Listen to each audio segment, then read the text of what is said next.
It's been said democracy is the worst form of government, except for all the other forms. But lots of people across the world don't seem to agree, especially the younger generations. Young respondents suggested that military rule might be a good way to govern their countries. This dissatisfaction with the democracies people live in isn't just youthful rebellion. Mr. President, watch us! Attitudes are not softening with age. The general assumption has been that as people grow up, people learn democratic values. That's now not true. So if those with decades still to live are down on democracy, what does this mean for its future?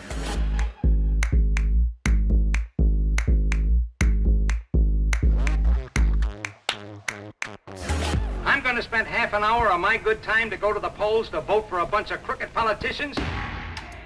In 2023, a survey from Open Society Foundations, a charity, asked respondents from 30 countries a series of questions about democracy.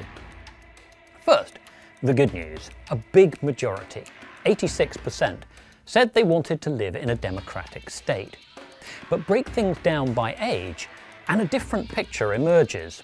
Among 18 to 35-year-olds, 57% thought democracy was preferable to any other form of government, compared with 71% of respondents over 55.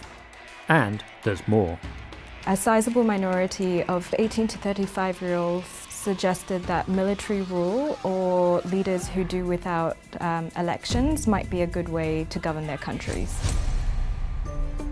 In America, often hailed as the leader of the free world, this figure was 43%. Faith in democracy is running on fumes.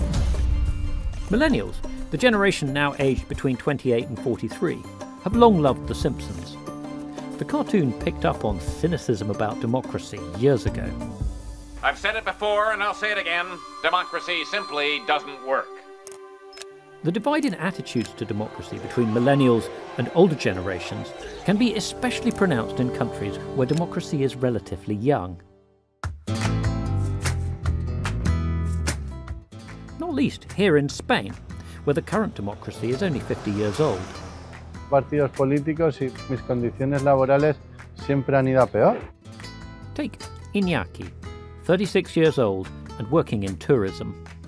No estoy nada satisfecho con la democracia en España. Se pierden un poco los ideales que se consiguieron en su día. Like many of his peers, he doesn't think Spain's democracy is addressing his needs. Considero que mucha gente de mi misma generación piensa lo mismo que yo. Por supuesto que no estoy en contra de la democracia, pero creo que se puede hacer algo diferente y que por supuesto puede funcionar. Iñaki is too young to remember when Spain was ruled by the military dictator Francisco Franco, who died in 1975. By contrast, Begoña, Iñaki's mother, remembers this time well and appreciates the freedoms Spaniards enjoy today. A ver, Iñaki, la democracia es algo que ha costado tanto conseguirla, aquellas luchas callejeras contra Franco, hace muchos años, claro. Tenemos que cuidar y mejorarla.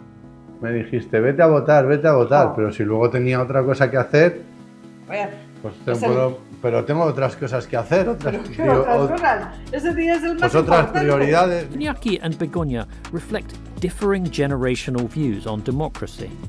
And there's a broad and worrying trend at play here. University of Cambridge research suggests younger generations are less satisfied with democracy than generations before them were at the same age. Take my generation. My kids call me a boomer, but technically they're wrong.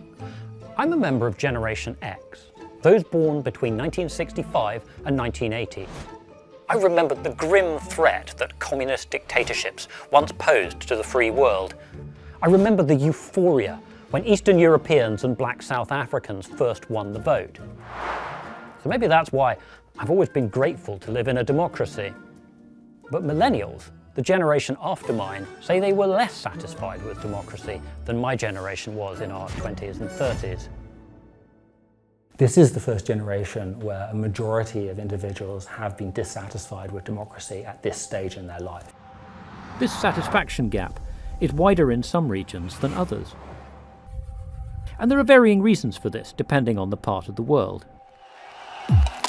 When you look at mature democracies in Europe, the United States, the United Kingdom, the big divide that we see is the intergenerational life opportunity divide. And that is a divide that comes down to incomes, availability of jobs. In countries that returned to democracy or transitioned to democracy for the first time in the 1980s and 1990s, in Latin America, in sub-Saharan Africa, in parts of Asia, what we see is what we call transition fatigue. There is a younger generation that has been disillusioned fundamentally with the way that democratic parties and democratic elites that led during the transition era delivered or failed to deliver on many of those promises. If this all sounds like bad news for democracy, there's more. Disenchanted electorates are more likely to vote in populist leaders, who tend to undermine democracy.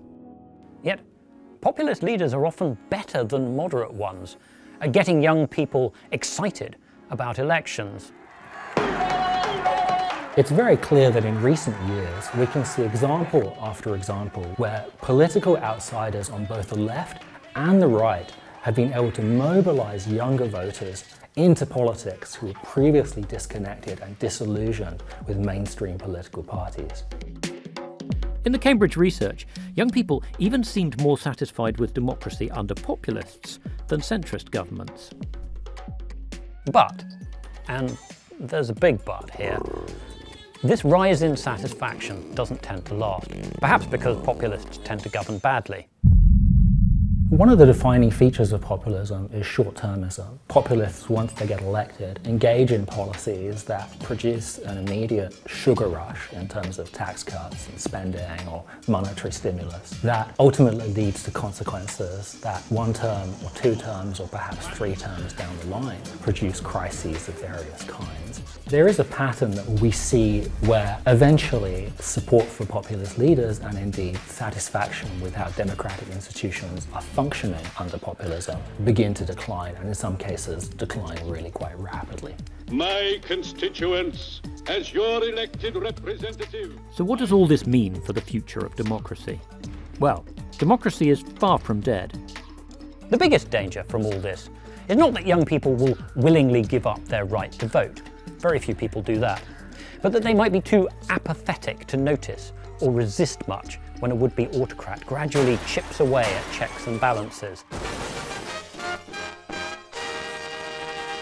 If we look at actual youth political behaviour, we're seeing in a number of countries a transition from democratic apathy to what might be termed democratic antipathy, where younger generations are available to be mobilised by anti-system actors. What's at stake here is the weakening of the fabric of democratic societies. I'm Robert Guest, Deputy Editor at The Economist. If you'd like to read more of our coverage of democracy, please click on the link opposite. And if you'd like to watch more of our Now and Next series, please click on the other link. Thanks for watching, and don't forget to subscribe.